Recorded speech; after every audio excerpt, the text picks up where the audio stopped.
کائنات کی پہلی خاتون، بلکہ مردوں عورتوں میں سبقت لے جانے والی حضرت خدیجہ، جس کو اللہ نے براہ، نبیوں کو تو سلام آتے تھے، اللہ تعالیٰ نے نبیوں کے بعد سب سے پہلے جس کو سلام پیش کیا حضرت خدیجہ نے، لیکن یہ سلام کب آیا؟ جب خدیجہ کا سارا مال اللہ کے نبی پہ لگ گیا اور گھر میں ایک مٹھی جو بھی پکانے کو نہ رہے۔ یا جبریل والذی نفس محمد بیدہ ما امسا لآل محمد کفۃ من شعیر ولا صفۃ من دقیق، اے جبرائیل اس ذات کی قسم جس کے قبضے میں محمد کی جان ہے، آج آل محمد کے گھر میں ایک مٹھی جو نہیں ہے۔ ہے ہمارے بچے تو آدھے برگر کھا کے باہر پھینک رہتے ہیں۔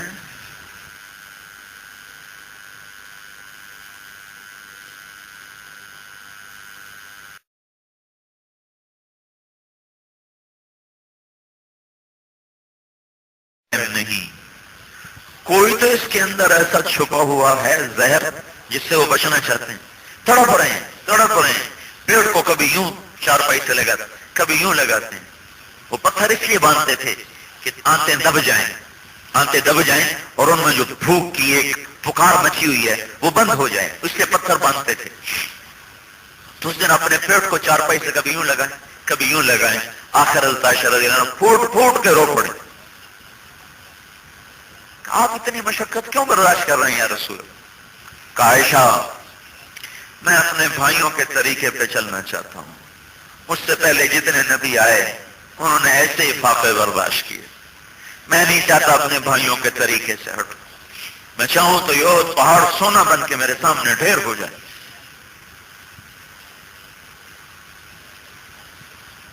میں نہیں چاہتا میں اپنے ساتھیوں کا راہ چھوڑوں، میں ان کے طریقوں سے ہٹوں۔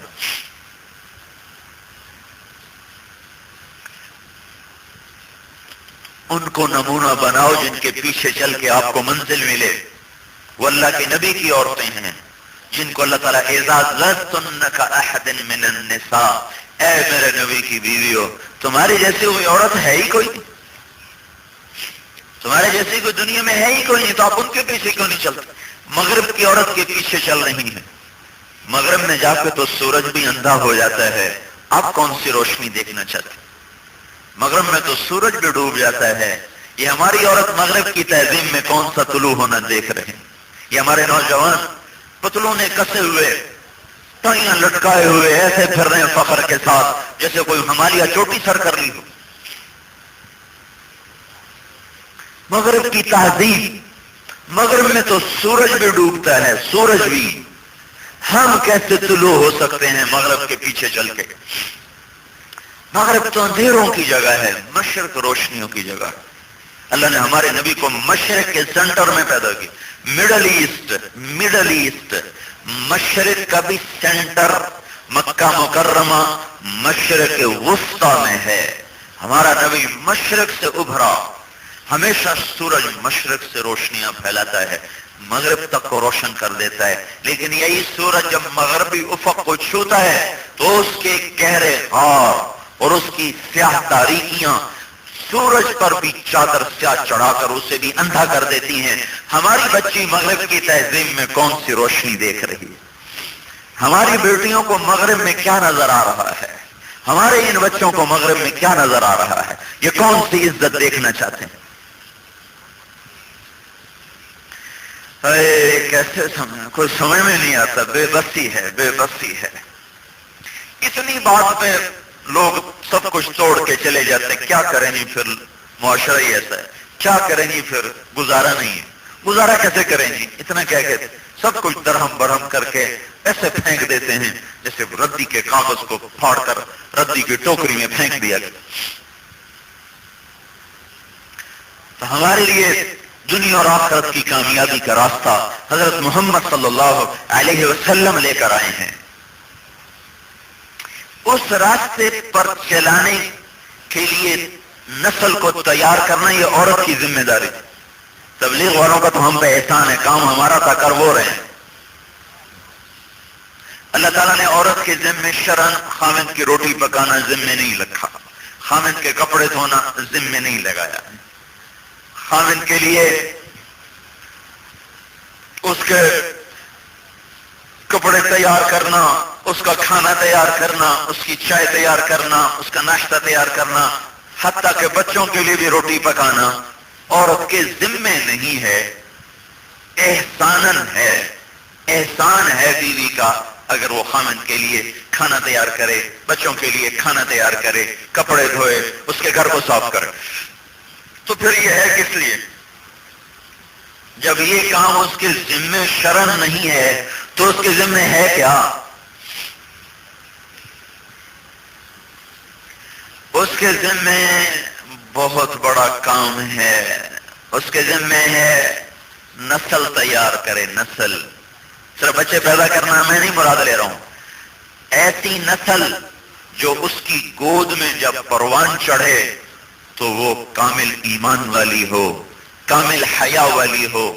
15 برس بچے کی مہلت، 11 12 13 برس بچی کی مہلت، بالغ ہونے سے پہلے پہلے ماں کے ذمے ہے کہ ان کو اس طرح تیار کرے کہ جب اللہ کے حکم اس کی طرف متوجہ ہوں تو ہر حکم پہ سر جھکا دیں۔ یہ اتنا مشکل کام ہے کہ اس کے لیے اللہ تعالیٰ نے عورت کو فارغ کر کے گھر بیٹھایا، فارغ کر کے کہ گھر بیٹھو، مرد کے ذمے لگا جاؤ کما کے لاؤ، جاؤ کما کے لاؤ۔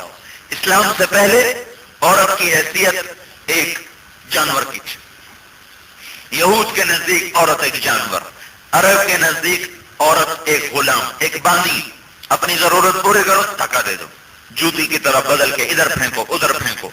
جب اسلام آیا تو اس نے عورت کو مقام بخشا اور اس کی حیثیت کو قائم کیا۔ وراثت عرب عورت کو دیتے ہی نہیں تھے، یہاں ہندو بھی عورت کو نہیں دیتے وراثت، اور آج کل ہم بھی نہیں دیتے بچیوں کو وراثت، ہم ہندوؤں سے متاثر ہیں۔ اللہ تعالیٰ نے عورت کے مقام کو ثابت کرنے کے لیے اور اس کی حیثیت کو منوانے کے لیے حقوق کی بات کی تو عورت کا حق پہلے بیان کیا، مرد کا بعد میں بیان کیا۔ وراثت کی بات کی تو عورت کا حق پہلے بیان کیا، مرد کا بعد میں بیان کیا۔ وَلَهُنَّ مِثْلُ الَّذِي عَلَيْهِنَّ بِالْمَعْرُوفِ وَلِلرِّجَالِ عَلَيْهِنَّ دَرَجَةٌ۔ مرد کا مقام بلند ہے، اس میں کوئی شک نہیں۔ اللہ نے آدم علیہ السلام کو پہلے بنایا، حوا علیہ السلام کو بعد میں بنایا۔ آدم کو خلافت عطا فرمائی، عورت کو خلافت نہیں عطا فرمائی، یہ اس میں کوئی شک نہیں ہے۔ لیکن جب اللہ پاک نے حقوق کی بات فرمائی تو یوں ارشاد فرمایا جیسے عورتوں کا تم پر حق ہے ایسے تمہارا عورتوں پر حق ہے، یعنی عورت کے حق کو اصل قرار دیا اور اس پر مرد کے حق کو قیاس کیا۔ حالانکہ مرد کے مرتبے کے لحاظ سے یہ ہونا چاہیے تھا جیسے مردوں کا عورتوں پر حق ہے، وَلَهُمْ مِثْلُ الَّذِي عَلَيْهِمْ، یہ آیت یوں ہونی چاہیے تھی کہ مردوں کا عورتوں پر حق ہے جیسے کہ مردوں پر عورتوں کا حق ہے، یہ ہونا چاہیے تھا۔ لیکن عورت کو مقام ہی کوئی نہیں تھا تو اللہ نے اس کے مقام کو اٹھایا اور اس کے حق کو پہلے بیان کیا، اس کو اصل قرار دیا، اس پر مردوں کے حق کو قیاس فرما کر ارشاد فرمایا وَلَهُنَّ، ان عورتوں کا تم پر حق ہے، ان عورتوں کا تم پر حق ہے، مثل الذی علیہن، جیسے کہ عورتوں پر تمہارا حق ہے۔ تو اب آیت نے عورت کے حق کو اصل قرار دیا اور مرد کے حق کو اس پر قیاس کیا۔ عورت کا اصل، اب ہم گالیاں دے رہے، چائے نہیں تو بنائی، تیری ہے عورت کو گالیاں دی جا رہی، کس بات پر؟ چائے نہیں بنائی۔ بچے کو اخلاق نہیں سکھائے، اس پر کوئی میاں بیوی کی لڑائی کوئی نہیں۔ تو نے چائے ٹھیک نہیں بنائی، تو نے میرے کپڑے ٹھیک نہیں دھوئے، تو نے یہ میرا بٹن نہیں لگایا، اس پہ لڑائی ہو رہی ہے۔ عورت مرد سے لڑ رہی، تو نے مجھے زیور ہی نہیں لے کر، بچی کی شادی سر پہ آ گئی، میں نے زیور خریدنا تھا، تو نے زیور نہیں لے کے دی، کپڑے نہیں لے کے دیے، اس پہ لڑائی ہو رہی ہے۔ جس چیز پر اللہ تعالیٰ کی طرف سے تنبیہ تھی اس کا نہ عورت کو ہوش ہے نہ مرد کو ہوش ہے۔ وَلَهُنَّ، ان عورتوں کا حق ہے مردوں پر جیسے کہ مردوں کا حق ہے عورتوں پر، بالمعروف، پیار محبت کے ساتھ، حق جتلانے سے گھر نہیں آباد ہوتے، یہ بات یاد رکھنا. میرا طرح سے حق کیا کر دے، اس طرح گھر نہیں چلتے. محبت سے، اس لیے اللہ کا بالمعروف، محبت سب سے بڑا، سب سے بڑی دولت ہے محبت گھر کو چلانے کے لیے. سب سے بڑی دولت ہے محبت. غربت میں بھی زندگی آسان ہو جائے گی اگر محبت اور اخلاق ہیں. اگر بد اخلاقی ہیں تو کروڑوں میں تول کر بھی گھروں میں آگ لگ جائے گی. پھر وراثت آئی، باپ مر گیا یا ماں مر گئی، تو اب وراثت میں مرد کے 2 حصے ہیں، عورت کا 1 حصہ ہے. تو چونکہ عورت کو کوئی حصہ دیتا ہی نہیں تھا تو اللہ پاک نے عورت کے حصے کو ثابت کر کر پھر کہا کہ عورت سے 2 گنا مرد کو دیا جائے. للذکر مثل حظ الانثیین، حالانکہ مرد کی فضیلت کے لحاظ سے ہونا چاہیے تھا للانثی مثل نصف الذکر، عورت کو مرد کا آدھا دیا جائے، عورت کو مرد کا آدھا دیا جائے. لیکن اللہ تعالیٰ نے کیا کہا؟ مرد کو عورت سے دگنا دیا جائے، مرد کو عورت سے دگنا دیا جائے. تو عورت کا حق تو ثابت کر دیا نا، عورت کی وراثت ثابت کر دی.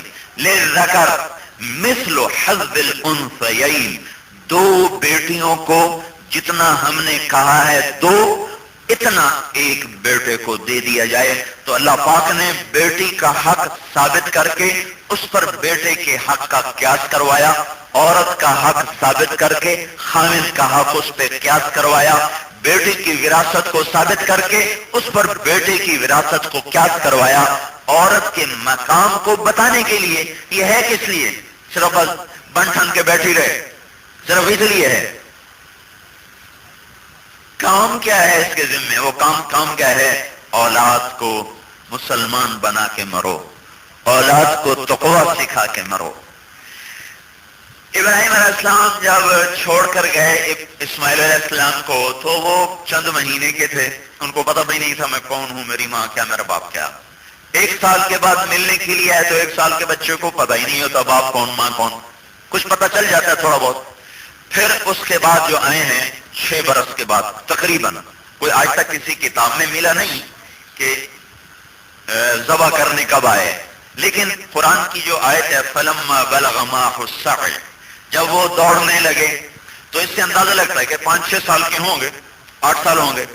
تو 6-7 برس کے بعد آئے، چھری بغل میں دبائے کہ مجھے اس سے ذبح کرنا ہے.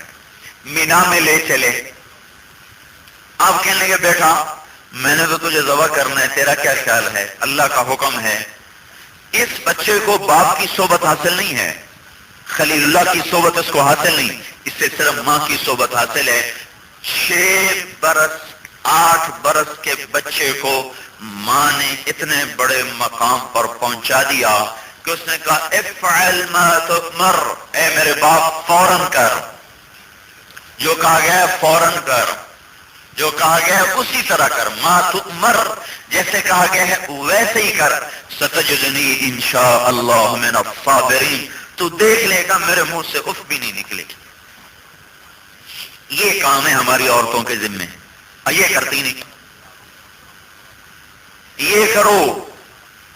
وہ کہتے ہیں بچے اسکول گئے اور مالداروں کی تو آنکھیں اب 11 بجے کھلتی ہیں، 2 بجے سوتے ہیں، 11 بجے اٹھتے ہیں. تو بچے گئے اسکول، میاں بیوی سوئے ہوئے. پھر بچوں کے آنے کا وقت ہوا تو میاں دکان پہ پہنچ گئے، مائیں ان کو کھانا کھلانے میں لگ گئی. پھر اس سے فارغ ہوئے تو ٹیوشن والے نے پکڑ لیا، وہ ٹیوشن میں لگ گئے. شام ٹیوشن میں ہو گئی. پھر اس کے بعد ٹی وی کھل گیا، انٹرنیٹ کھل گیا، کیبل کھل گئی. تو پھر شام کو میاں آئے تو وہ بھی ٹی وی کے سامنے، بچے بھی ٹی وی کے سامنے، اماں بھی ٹی وی کے سامنے. یا کہیں شادی پہ چلے گئے تو ساری رات اس میں گل ہو گئی، کسی فنکشن میں چلے گئے ساری رات اس میں گل ہو گئی. ایک گھر میں رہتے ہوئے بچے میاں بیوی میں کوئی مجلس کوئی نہیں، میٹنگ کوئی نہیں، کانفرنس کوئی نہیں، باہم میل جول کوئی نہیں. بچے اپنی وادی میں جوان ہو گئے، ماں باپ اپنی وادی میں بوڑھے ہو گئے. کبھی ماں باپ نے بیٹھ کر بچوں کو نہ اخلاق سکھائے، نہ ایمان بتایا، نہ جنت بتائی، نہ جہنم بتائی. بچے کو یہ پسند ہے دے دو، گاڑی پسند ہے دے دو، یہ پسند ہے دے دو، اس شوق میں